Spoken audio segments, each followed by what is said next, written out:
down below you have a participants, and you have a chat window you can open on the right side of your screen. And when you see that, you've got, you can see everybody's status, everybody who's in the room, and all the questions and the chat.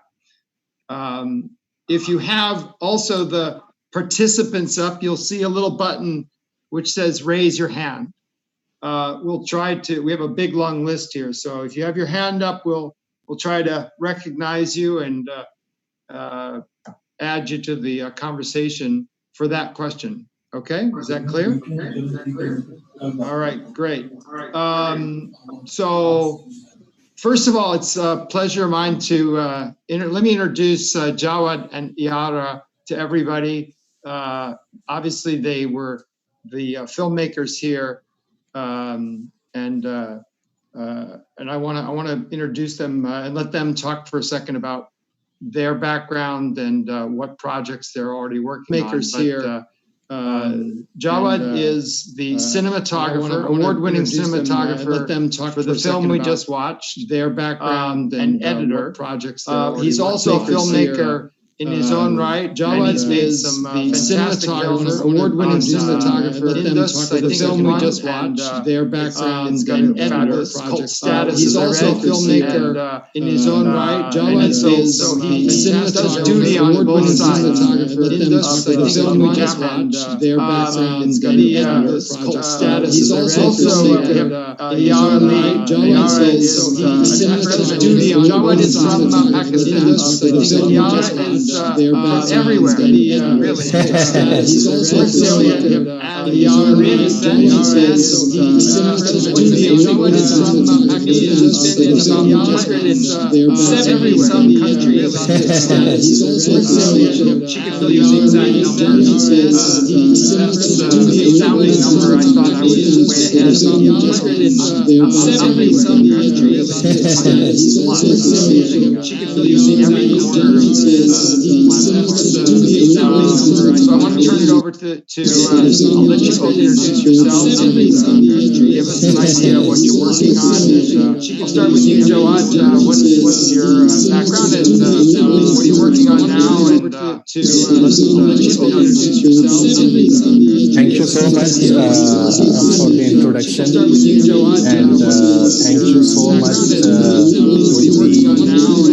everyone to arrange for this meeting. Thank you so much for the introduction, and thank you so much.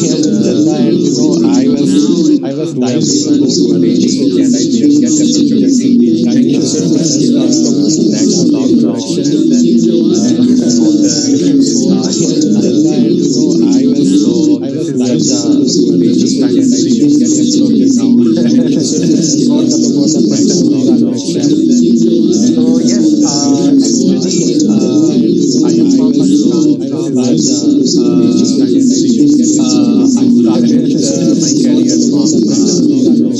I got my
questions on the chat, or raise the hand so we can put you on screen. I cannot affect their destiny. Hello. I'm shaped, but watch them directly in their eyes. We can do nothing except to propose Hello. something about to our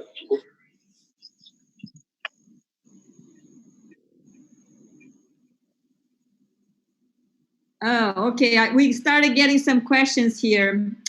There's a part where they say they don't film women. Yeah, because in Islam is a very no-no to film women. But I think that was the biggest reward I had in the film, because at the end, the porters allowed us to go to their homes and speak to their wives and their daughters. And that was like the biggest gift of trust that we received from them. And then the question is, what inspired me to make the film? Well, it's funny because a lot of times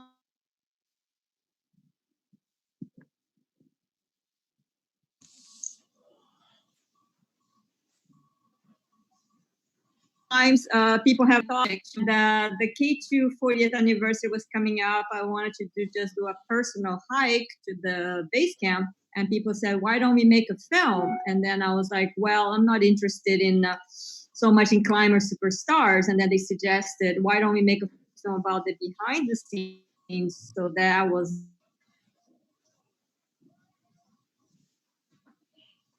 a lot more porters, the ones who are the real heroes.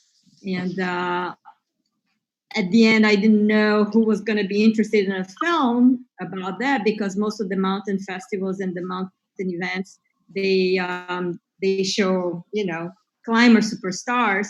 But amazingly enough, the film has gone to all the mountain festivals around the world and has gotten many awards. So we are very, very pleased. And 4 years later, we are still showing the film all over the world.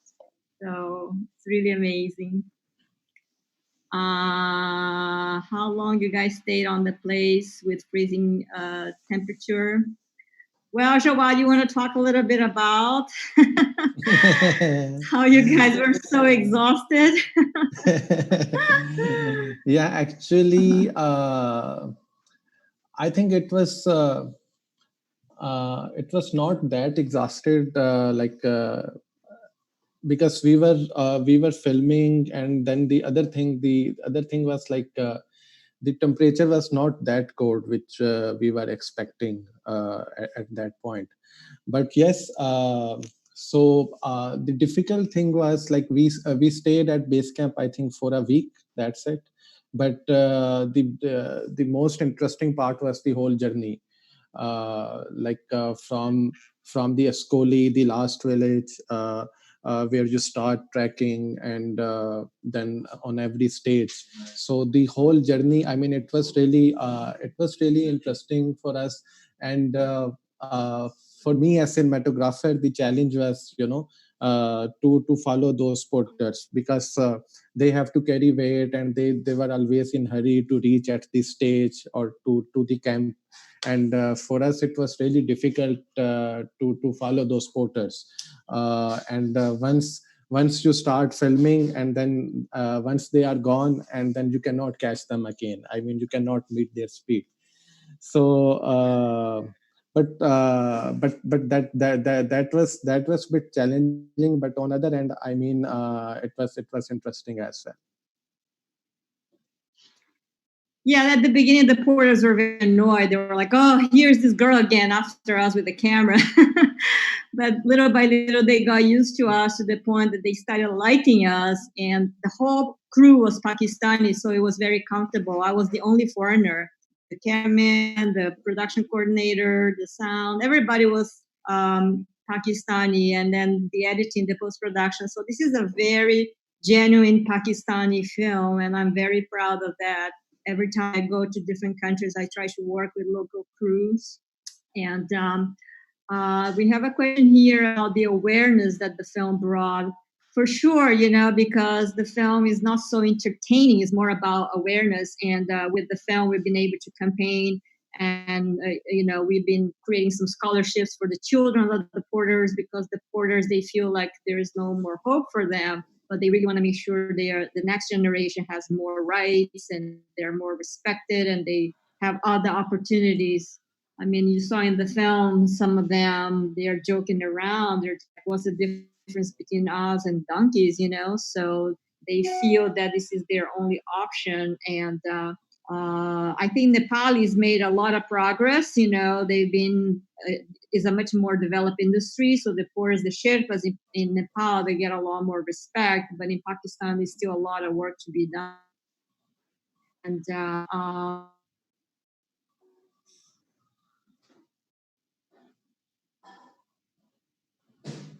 before, it's very difficult to get Muslim women on camera. But it was very difficult to get refused cameras. And as far as female climbers, is a boys' club. We don't have a lot of female climbers around the world. We actually, this was an extraordinary year, because as you guys saw in the film, the death rate is very high.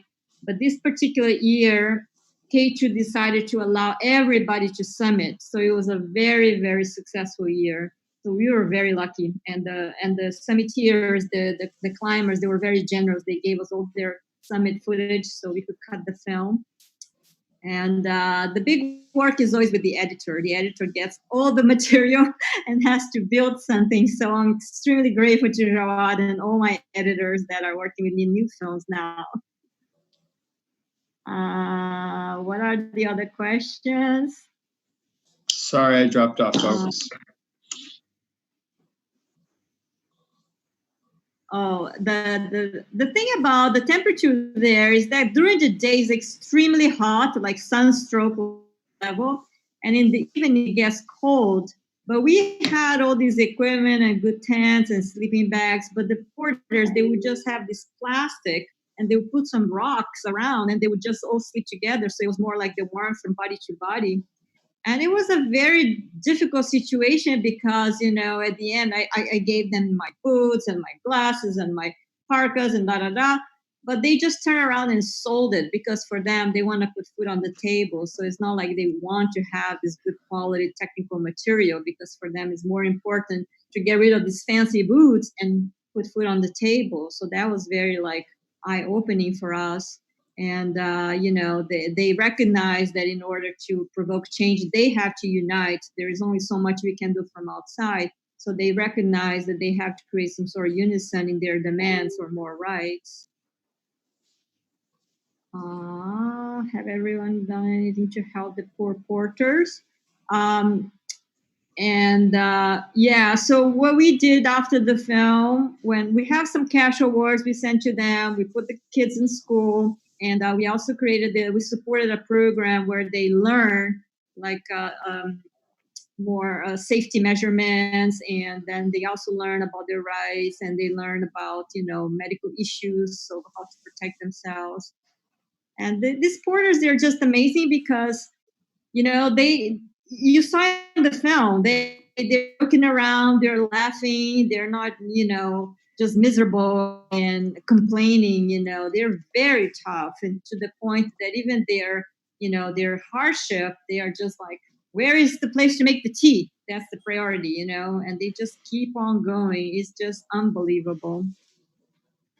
Can someone raise hands so we also make it a little bit more participatory? Sure. Or you can unmute yourself, I believe, everybody. If you want to unmute yourself, please just go ahead and add anything you want. Iara, I had a question. There's programs extensive programs for the Sherpas in Everest by the climbers, and there's a lot of money that flows to the towns, the villages there. Is there any program like this that's organized by the climbing companies? I think Pakistan is still very behind. As I mentioned, Nepal is so much more developed as an industry, and that's exactly what the Pakistanis have to do. And, the reality is the money comes from the climbers, but it stays in the air conditioning office of people that are doing the administration instead of trickling down to the ones who do the hard work. And this is something that has to be adjusted from the governmental level and the Ministry of Tourism. And, because if you don't demand your rights, you don't get it, and if the problem is like, people say, well, if you're not willing to do for $5, someone will do for $3. So people are just kind of in this situation, so they really have to create some sort of union to protect themselves. And it's so difficult that it's true that if you don't do for $5, someone else will do for $3. So you just take it, So it's a very abusive situation. But I think education and, they're able to defend themselves is the first thing that has to happen. And they're aware, but they're pretty much projecting that to the new generation instead of, the porters now, they're adults, they are illiterate, as you saw in the film, they say we've been with these international climbers for 10 years and we don't speak a word of English. So there's this very big distance, the climbers don't try to, integrate and make them feel, part of the expedition. And the porters themselves, they just stay with themselves. They don't really try to even learn English or anything. So it's this disconnect, and it's very difficult to provoke change. Did I see in the movie, in the film, I saw that the economics I saw was $7 per stage. It looked like there were 9 or 10 stages. So they're making $70 both ways, I guess, but still that's paltry. Did I see that in Everest the money is like 11,000? Did I get that right?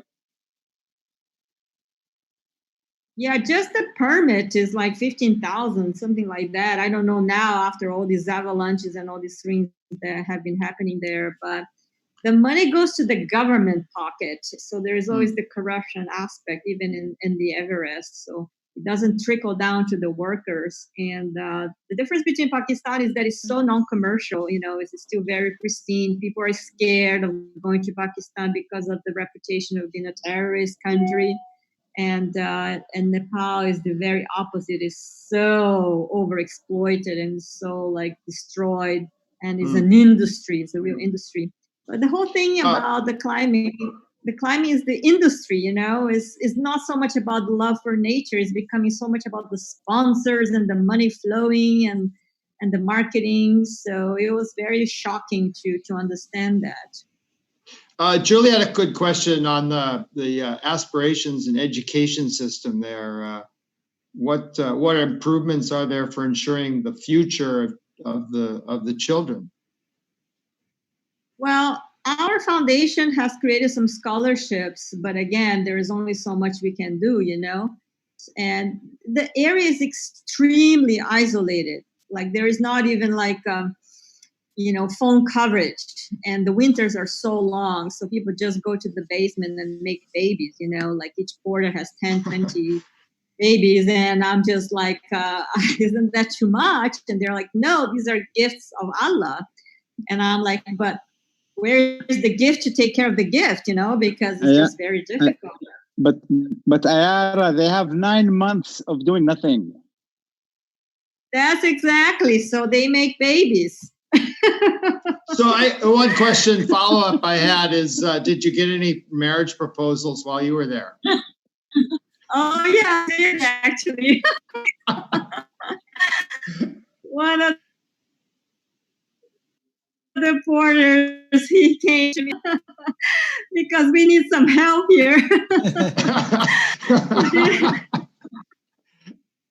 You had to break his heart. It was not a romantic. Not a romantic proposal. A little less romantic. Nasreen had a question. Has the film had an effect on anybody on the situation there? Since the film came out, have you seen a change? What do you think, Jawad? I mean, it's been this small trickle effect. At least the discussion is there, and you who live in Pakistan. I think the most important thing is the film created the impact of awareness, so there is this awareness there. even in Pakistan, most of the people, they didn't know about the porters, that they exist, that the climbing thing, and then the whole porters in Pakistan, because Sherpas in Nepal, like they are still like very commercial. Everyone, Mount Everest is very commercial, but K2 is not that commercial mountain at all. And even like in people in Pakistan, they are, I mean, they were not aware about the porter situation, and what are the challenges of porters. So the first impact it has created that awareness between common people about those porters, and about the challenges of those porters, and about the situation of those porters. And there is the second thing what I feel, specifically when I look at the global audience, yeah, or global outreach of the film. When I have been to few screenings of K2. So the interesting thing is, like, people outside Pakistan, they don't know much about the mountains or Karakoram, about Pakistan, or this aspect of Pakistan. Mostly when you hear about Pakistan, you hear about negative things, or some cliche shots of terrorists, and I mean, it's a very negative image. So when people, like, they have watched this film, and there are people who used to come and comment, and they were like, okay, so there are these innocent people in Pakistan as well. Because at some point, I mean, uh, I still remember, I mean, when I asked, there was a group of porters, like, do you know दहशतगर्दी क्या होती है? What is terrorism? And they were like, हमें तो पता ही नहीं क्या होता है. I mean, we don't know what terrorism is. What is this extremism? We are not aware about it. So this is I think this is the really positive impact it has created. On other hand, I mean, there are screenings. I still remember even one of the screening in Punjab, in Lahore. One of the minister, they have announced some package for one of the climber, Hassan Satpara. Unfortunately, he died last year because of blood cancer.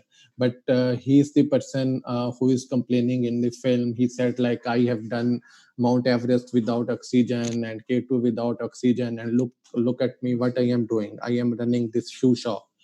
This is not what I deserve. I don't need these awards.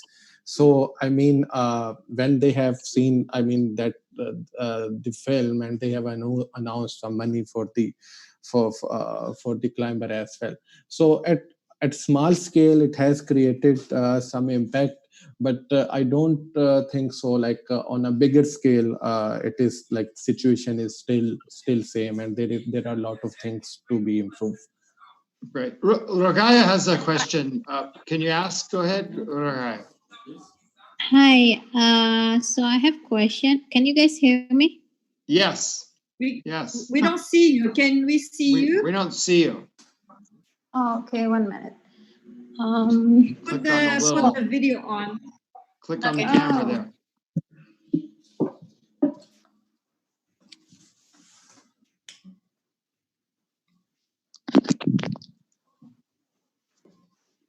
There we go. Okay, so I have a question. First of all, if you have the chance to come back there, I want to know what the things that you want to do more. And the second question, when you go to them and try to educate them, did they feel that the education, the way you want to teach them English, did they feel it's a threat, or they open their mind and try to adjust with what you teach them? It's breaking up. Can you repeat again? Okay. I want to know, if you have a chance to go back there, what would you do? I mean, is there anything you forgot to do and you want to fix it? And then it's about continuity. Yeah, it's about continuity. You know, we are trying to do this humanitarian work and education work. And I do believe the most important thing is education, because you have to learn to defend yourself. No one can defend you, you know. I mean, even us foreigners with good intention, there is only so much we can do. So I really encourage them to become like, you know, learn self-defense through education. And this is what, you know, the problem is that it's very remote and the kids there, you know, like it's even hard to find teachers. But this is one of the projects we do. I mean, we built a school in Balochistan, which is also a very poor area of Pakistan, and we do a lot of media scholarships in Karachi area. So basically, the work on a personal level that I'm trying to do in Pakistan is to do a lot of things in the in education. Yeah. Let's see. Eric Garces brought up a question, and also Iselin has. Are you there? About the question was about Amir Mehdi, the Pakistani climber who was instrumental in the Italians making the summit in 1954. Go ahead. Eric or Iselin? I don't know everybody's name here, but. Yeah, I can also ask this question. Thank you so much for the movie, by the way. I really enjoyed watching it. I didn't know anything about this controversy myself before reading about it, and I found it really interesting that you dedicated the movie to him. So I just had some questions about that. Maybe one could be if it's very well known among the porters and what they think about it. And in Pakistan maybe, and also more in general, how did this story inspire your movie throughout? And yeah.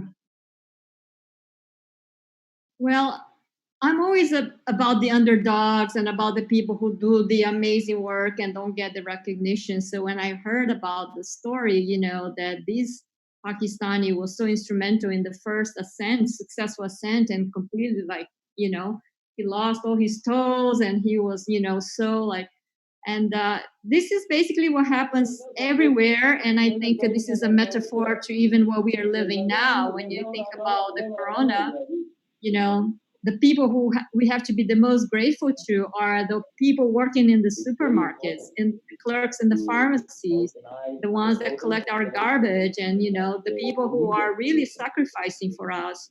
So this film, The Invisible Footman, is a metaphor to all the hardworking people behind the scenes that don't get the recognition, even if they sometimes pay with their own lives, you know. And this is something that happens a lot. I mean, a lot of these porters, sometimes they carry the climbers to the summit so the climbers can take their photos and give to the press, you know. And they're up at K2, they're the ones that open the way, and they're the ones that do the ropes and, you know, get all the food, the tent set up, and the climbers just follow, you know. So this is just amazing story that most people don't know about, you know. They think the climber superstar is the one that does everything, you know. And I think our society is full of those things, you know. While the CEOs are getting all this money, the ones who are doing the real work don't get the acknowledgement. So the film was pretty much about touching on the issue in a larger, you know, on a bigger level. And I think using the porters as the example was a way in adventure industry to realize that we have to, you know, take a step back and really acknowledge and pay these people. I think the change has to come also from the climbers, you know, and the people who hire these expedition organizations, because if they don't request, you know, the guys in the administration office will keep all the money. So there are many levels of, you know, activism that has to happen in order for the porters to get some more money, you know.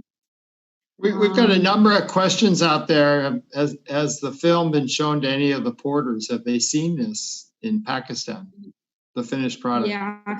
Can Julie come on screen, or Fabrice? I see a lot of screening questions. I mean, they're asking how we were. Julie is asking how we were. to manage capture these moments in such an honest and genuine fashion? You can answer, because I think the whole thing was because our crew was truly Pakistani and you guys could speak Urdu, and you know, it was not like this international crew, obnoxious international crew that comes to make a film. So can Jawad talk a little bit about the idea that, you know, the fact that I can pose a question, but you guys were able to continue the conversation in Urdu? Yeah, basically, I think first of all, we have developed that trust level with them, even when we were spending time and a lot of time with them, and we were like with them. So like there were few porters like we were like shadows behind them, you know. so they so so they were like I mean, so we have developed that relationship with them, and we used to make jokes and stuff, like they are like, we will run away, you cannot film us, and we were like, we are behind you and stuff like this. So we have developed that trust relation with them, and that's how I think the first thing is the trust, that friendship that actually helped us to get those rare moments, and those naked moments or those natural moments. The other thing I feel like, so most of the time, even as cinematographer, when I was filming, so they were not aware about that I was filming. So the camera is like on at different odd angles, and we are having discussion. Okay, it's still a lot of distance is remaining, and we are fed up. So I used to get, I mean, those natural movements. And the third and most interesting thing is because the porters, they doesn't have any iPhones and any other selfie cameras, so they were not much aware about that camera thing and how are we looking into the cameras, and so they were not conscious about the camera at all. So those all things actually helped us to get those natural moments. Monib had a question on how individuals can help or contribute to these help these porters. Yeah, there are some organizations that we've been supporting, and I'll be happy to share the name of these organizations with the group later. And then you can investigate and do your due diligence to see which one you think is the most appropriate, you know. But basically on safety of porters and education, and, you know, these are the two areas that we've been dealing with in a long-term way. What is the, I was curious about kind of the leave no trace mentality on the mountain. At one point you showed a lot of trash that was left behind. Are the climbers required to take out what they bring in? This is the thing, you know, climbers and expeditions, they behave differently depending on where they go. They would not leave their trash in other countries or in Switzerland, but they would leave trash in Pakistan because there is no regulation, you know. So I think this is something that has to come from the government. The Italians, they had this whole expedition for cleanup, but it's not sustainable. You know, they remove tons of garbage. But if you don't educate people and the climbing industry, the garbage will just keep on going. So it's not sustainable to just remove it. You know, you really have to create some sort of like legislation that will really punish people for leaving all their stuff behind once they're done with the summit, you know. And it was very sensitive, but, you know, this is, and even the porters, you know, on that level too, they're just like, oh yeah, we'll be more hygienic tomorrow. Yes. Always tomorrow. But do they bring out most of the things they packed in, or they just leave it behind and it piles up? Yeah, people just, and also the military, because of the conflict between Pakistan and India, that area is full of military, and they're the ones that litter the most, you know. Oh, really? I couldn't really talk about it. Yeah, because there is this whole conflict between Pakistan and India, so there are a lot of militaries there. How does that conflict affect the port? Sorry. No, it doesn't affect the porters, but these people are there, and when we're hiking and trekking, we came across a lot of them. They're just sitting there for possible nuclear conflict, or I don't know. They are just permanently stationed there, I mean, the whole Kashmir and the whole situation is an eternal problem, but it's a parallel thing, but they do create a lot of litter. Someone is asking how we managed to get permission to film. We were actually going as tourists, I never tried to get this kind of formal permission, because then it's just red tape. And so we had an expedition ourselves. So we were trackers, and we were just filming our trekking journey. And we had obviously professional crew, but you guys were also trackers. Right. So this is how we managed. Mohammed, No Minister of Interior permission. Katari, you had a question on kind of the time, distances, heights, oxygen, all those things. Go ahead. Are you there? Yeah, so thank you, Dean. So I had actually two questions. The first is a bit technical. I found that probably I did not listen carefully, and if I missed it, I'm sorry. But I wish that I didn't hear about the statistics about the route itself, about the distances, the heights, the extent of endurance that the porters live through basically and suffer basically, and that oxygen, taxation on the body, what do they go through? I didn't feel that. Maybe I missed it. Even their clothes, for example, I mean they sleep not wearing except some plastics basically as a cover. So is that because that year was exceptionally hotter than others? I didn't feel that strong in the film itself. That's my first question. And my other question was to Jawad. Clearly, this is about people climbing a mountain and going through tough times. You mentioned something about your next film, about a person who is going through a transformation from one side of the society. How is he or she basically? If you can elaborate a little bit on that transformation, and specifically maybe in Pakistan as well. So I think Yara, you can answer first question. Yeah, the first question is like these quarters, they're like superhuman. They go with the flip-flops. Fabrice is asking me, is that why you came with the flip-flops when you went to the the first run? Yeah, I was inspired by these porters. They go on flip-flops. And they wear very casual outfits, and they just use this plastic around, a bunch of rocks. They're just really superhuman. And even this expedition, everybody had to use oxygen, but the Pakistanis, they summited without oxygen. So I don't know, they are just superhuman people. But Jawad, is very interesting if you can talk about it, because I'm very concerned, and I'm actually going to be an associate producer for Jawad. He's making this film about the transgender, transsexuals, and the non-binary people. And I'm just like, oh my God, to do this in Pakistan is going to be extremely inflammatory. And tell us a little bit about that, Jawad. Yeah, actually, I thought it is little off topic, but if you ask so the thing is, actually the film it's more about like kind of personal film. It's about one of my friend, and I know him since last.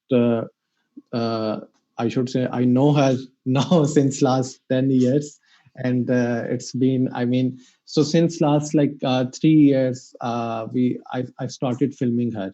So this is the whole process. But I would say, like, normally So there is a thing that that this transgenders are now recognized in Pakistan and other, I mean, other paper stuff. But the thing is, on ground, the things are really difficult. I mean, for the people, specifically for the trans people, the things are really difficult. They don't get jobs. And on other end, I mean, when you look at the society and when you talk about about the values in the society.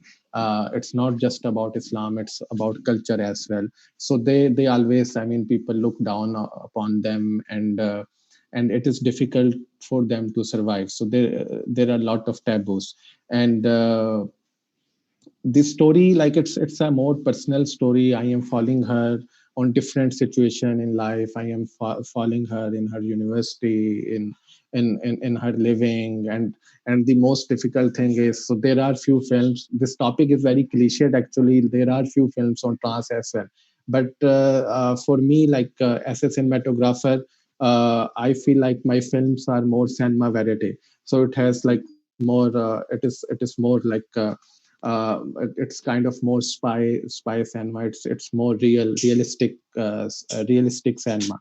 So I try to follow the life as it is. I mean, there are no interviews, no, I mean, no proper arrangement. It's just like you film as it is. So this is what I am doing since last 3 years. And so there were different situations, and I could say like this film is going to bring lot of things and on screen which has never seen before in Pakistan, specifically when it comes to those underground trans parties. And then there are, I mean, stuff, and there are fights between police and the trans and about their rights. So so yes, and it's still in production. It will take, I think it will take another on practical end after this COVID-19 situation. It will take another 1.5 year or 2 years. So it's still in process, uh, and this whole thing is, even for me, it is very difficult because I am part of the community now. So I became in there. So I actually I have gone through that formal celebration to part of the community to get all that access because of my friend, and my friend is like my guru now. So this is interesting, and the title of film is Go to Hell. Well, we'll have I mean, to this is screen that here. I'm very It is a hot topic indeed. Okay, so Yes. no, because what is very interesting, since the whole relationship is prohibited, you know, sexuality in Pakistan is prohibited. One of the highest consumption of pornography, and you know, I think Jawad's film will touch a lot about how dysfunctional people are with their sexuality, because everything is prohibited and everything is taboo and everything is. And I think this is very interesting to confront this larger issue. So I'm very excited, but I am concerned about Jawad's safety, because he's going to touch on issues that will get a lot of people upset, because there are a lot of like heterosexuals who are in love with these, you know, transsexuals. So I don't know how you're going to handle this Yeah, actually, conflict. I would say that was the most difficult part, because I have made that trust with some of the clients, you know. So I filmed those clients in very, it's a very spy filming.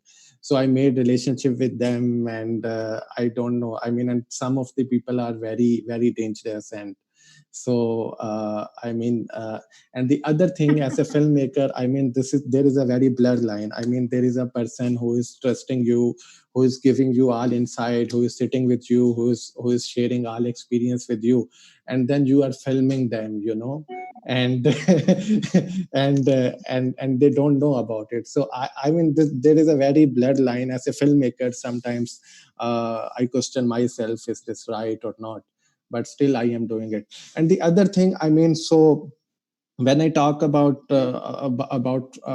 my films, so I normally touch. So there is a biggest influence of the religion in the society.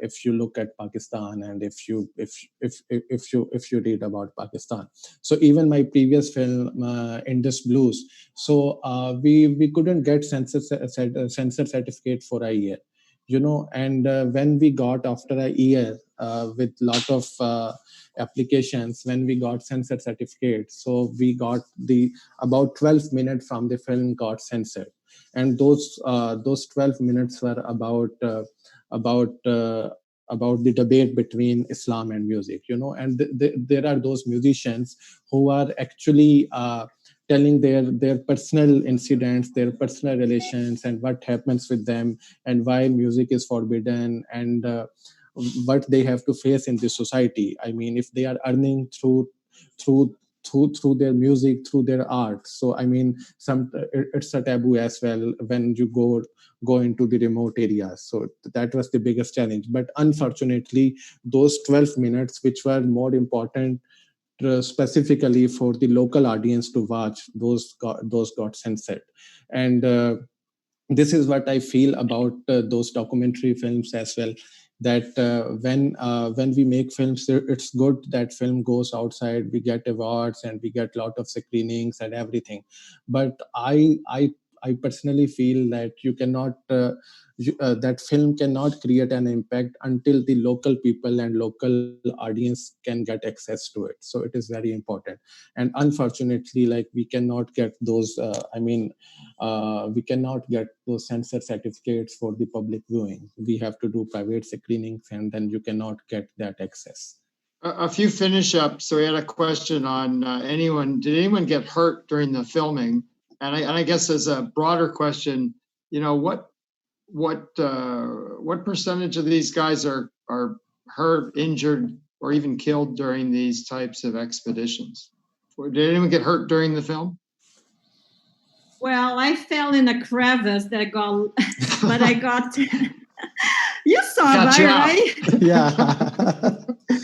When I was at the ABC camp, the advanced base camp, we were just walking and there was this crevice, and I had a backpack, so I was able to anchor and pull myself out, because the crevice was so thin that it was not deep enough for me to just go. And my sister also fell in a crevice. Yara's bag saved her. I mean, I was behind her about few feet, and I saw, and I was looking at Yara, and the next moment, where is Yara? And she was there, and her bag actually, it got stuck in the ice, and that's how. I mean, yeah. So there were a lot of things like this. Yeah. My sister also fell in a crevice, and then she went with the water, and then she grabbed a rock. She told me, because she was leaving before us. And these crevices are very dangerous. It's just like, really, you're walking on thin ice, literally. Right. And you don't know what is underneath. Even base camp is dangerous. Exactly. Did you face? We had a question from Sana. Did you face any threats during filming or after? No, in our case, I mean, we only had censorship when Jawad put that shot where the porter was taking a dump. they cut that. And when my cousin, who's also part of the expedition, he was just like, fuck. Wow. Just completely like. So even in our film, a mountain climbing film, there were a lot of beeps when we had screenings in Pakistan. Censorship is a big thing in Pakistan. we had a couple hands up. If you want to add something, Raya, and I'm sorry, this is Russian. I don't know it. Yeah. So someone else can be on screen. Well, I just had a couple of people had their hand up. I'm not sure. If you want, join the discussion. I had a question for Jawad Qatari. I looked it up. It was base camp is at 5,100 meters, which is just an outrageous amount of altitude. how did you get, Jawad, a drone to fly in that rarefied air? This is such an interesting question. Actually, it's not about how we flew our drone. It's about what is the story that how your drone got trashed at base camp, So yeah, so there Shah Zaman Baloch, the second cameraman and the photographer, actually he was flying the drone. I was not the drone operator. So when we tried to take flight at the base camp, and I think it went like few feet up, and then it fell down. It got destroyed. So we actually, if you look at the film, even on the trailer, the shot, the drone shot at base camp. So it was the reverse shot, So we got that footage which it captured, like that few feet. So so it was that reverse. So that shot we used to reverse in the editing, that it is going this and then up, So it was the trash footage from the drone. Whatever's left. That trash footage, yes. I didn't want to cut someone off. They had their hand up again. I'm going to take a stab at it. Is it Tatiana? Yeah, if you don't mind, Tanya. Yeah. Hello, Iara. Hello, everyone. I'm really sorry. Wow, she's from Ukraine. From the carpet behind me, huh? The excellent carpet. Actually, I'm on vacation, so hello everyone who is enjoying this, with the curfew. So I hope you're doing well. So, and thank you for inviting me and for the movie itself. Actually, I have a question because I want to understand which altitude the porters they reached, like the maximum, like the altitude, and like because it's really like not normally to walk on snow and on ice without a special like crampon, like when you don't have those medical shoes to walk on the snow. Like, so which maximum level they can reach with all those bags? And like, is it the last stop, the last camp for the hikers or not, for the climbers? Thank you. Well, as his base camp is more than 5,000, and it was just very, very difficult. Even high mountains are less than 5,000, and these porters were wearing flip-flops the whole time. And a lot of them were trained to become low altitude porters, and they became high altitude porters. So for the first time in history, we had this Pakistani expedition climb K2, which was the idea from the Italians to say, it's time to give, K2 back to Pakistan. And it's just crazy that in this whole period, there was never an expedition that was fully Pakistani to summit K2. So the whole thing is to transform and train these low altitude porters into high altitude porters, and they all succeeded without oxygen. But for us, I mean, to even carry one lens for me was so hard. Even to carry my bottle of water was so hard. The altitude sickness was very, very bad. So we would go, 1,000 meters up and then descend, acclimatization, and then go again and then back down.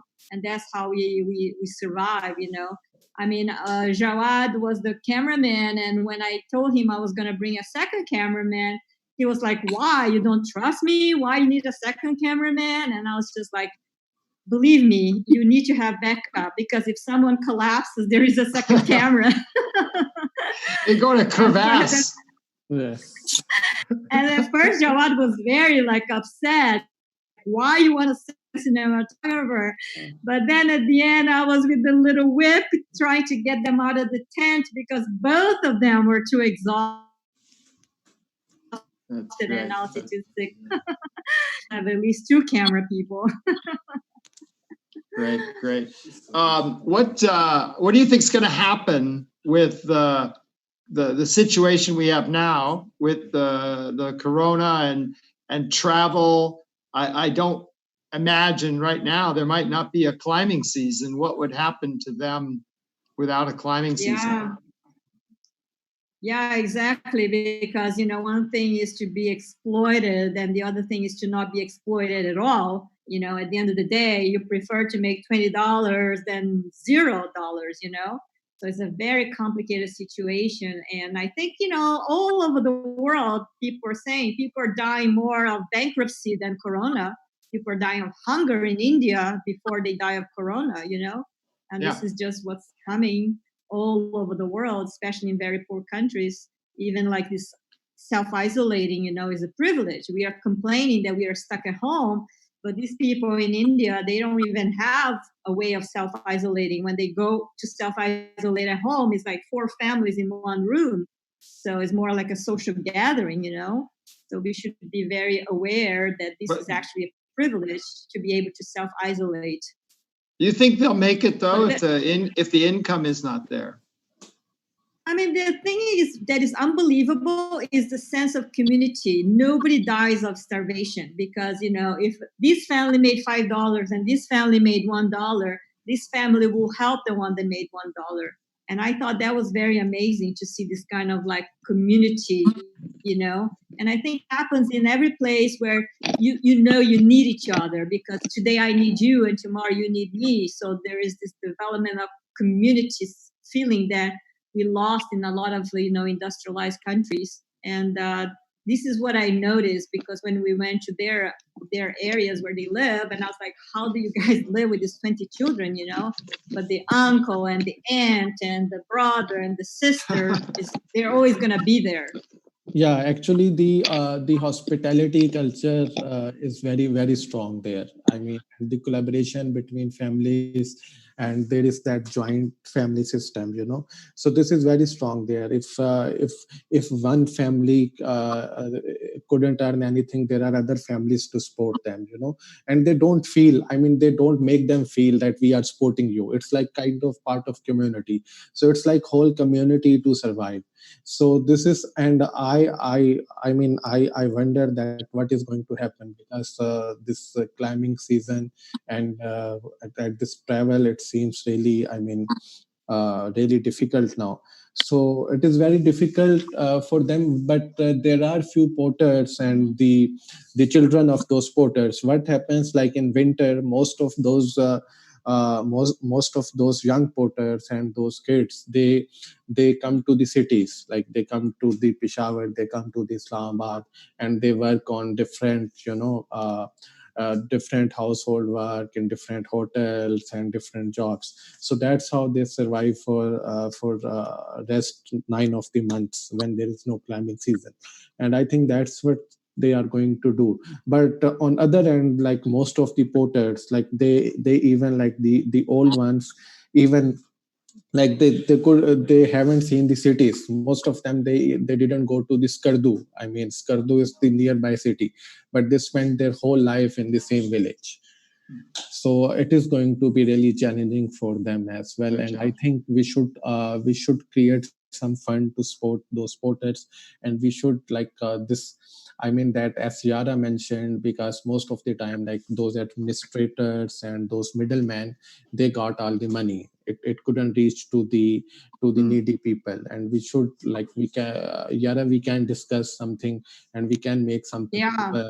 plan that how we can make like one of the porter, and make him responsible to divide it and do something. We can make it like work out. Yeah.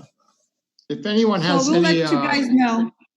yeah, I was going to ask if anyone's got any short questions, we can add them, and then we'll wrap up. Rohaya, you have your hand up. Okay, I have question for Lara and Jawad. What is your next project? The perfect wrap up. Well, next week we are gonna launch online, and I hope JRC will make a screening and be a co-host. Chernobyl, Stalking Chernobyl, Exploration After the Apocalypse, which I think is very apropos because this is what we're living, this kind of apocalyptic time. But in this particular case, it's Chernobyl that became this kind of like paradise for extreme sports and artists and tour operators. So it's the most visited place in Ukraine. So the film is about how Chernobyl became this tourist attraction, this Disneyland, and is all about post-apocalypse tourism.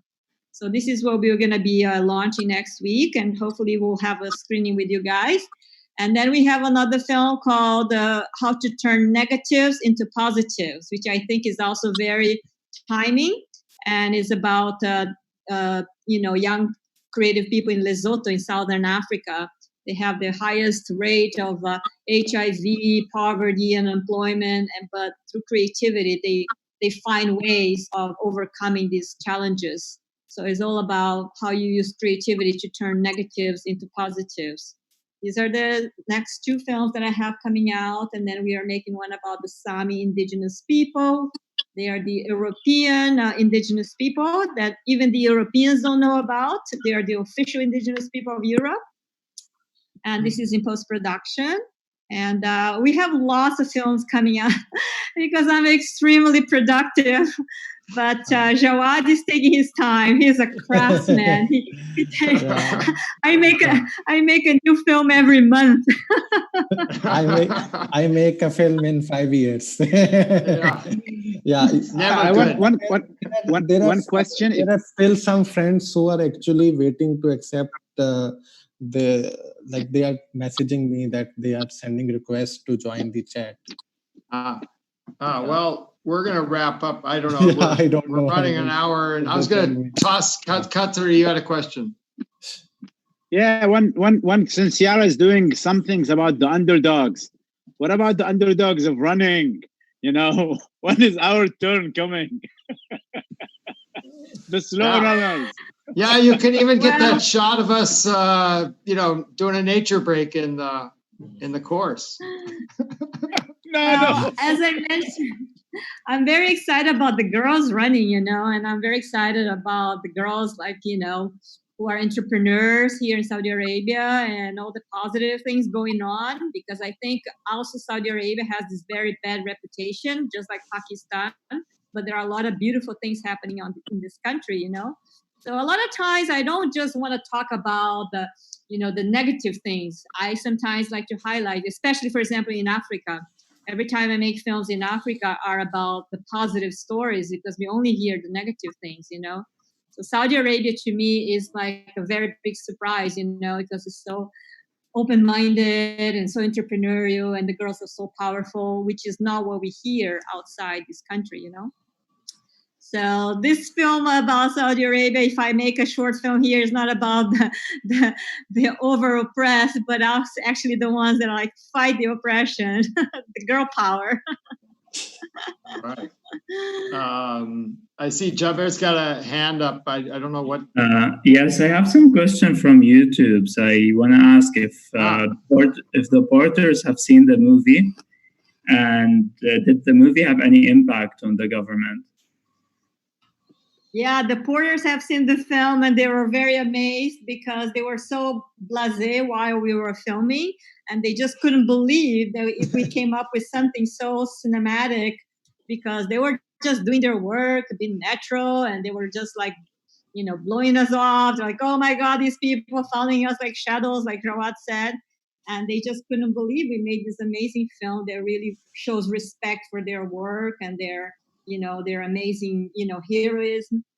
And and as Jawad said, we have had a little bit of an impact. The government, finally gave some cash award to the biggest climber in Pakistan. And, they discuss now some of these issues that in Nepal they already accomplished. So I think, like Jawad said, it's a baby step, it's going to take a while, and it has to come from the bottom up. It's not just going to come from, but obviously the government has to cooperate if they want to improve the situation of the porters. Great. Another thing, just last one. What was the biggest impact, culturally speaking, that made you get in touch with ethnocentrism? That was one of the questions on YouTube. Oh, so the YouTube is happening? You managed to put it live? Yes, it's been like for an hour. Oh my God.